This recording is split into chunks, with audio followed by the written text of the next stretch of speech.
J'ai grandi à la campagne, je pense que j'ai beaucoup d'heures d'ennui petite et d'observation pour le coup. Et je pense que ça, c'est le fait d'être entourée de cette nature qui me plaît. Et l'idée qu'on la détruise, c'est important pour moi de le soulever. Et du coup, je montre tout ça dans mon travail autour de l'impact des pollutions sur ces petites plantes.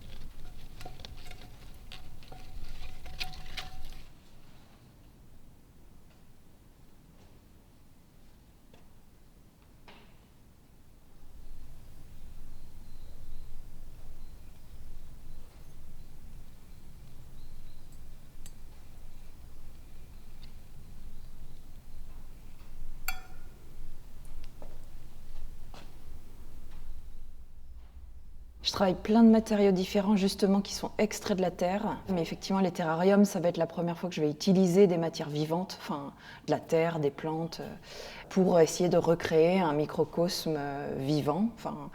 Et à l'intérieur de ça, donc je fabrique des micro-organismes en verre qui traitent des pollutions et qui traitent surtout de l'invisibilité des pollutions.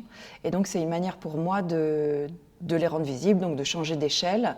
Et c'est tous les microcosmes de la chaîne alimentaire qui sont impactés justement de manière invisible. Et c'est ça qui m'intéresse de mettre en lumière. Et le verre que j'utilise, c'est un verre qui est réactif aux UV.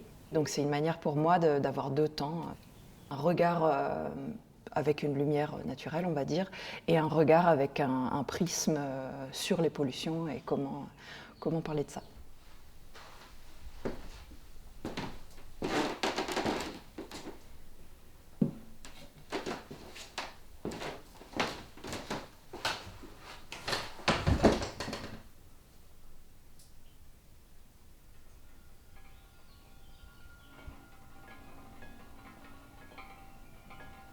Je ne sais pas si je cherche vraiment à transmettre un message, mais en tout cas, je pense que dans mon travail, il y a l'idée d'exprimer ses doutes ou ses questionnements face aux actions de l'homme, où on va toujours, enfin voilà, dans une croissance démesurée, où on a du mal à freiner en fait toutes nos actions de tous les jours.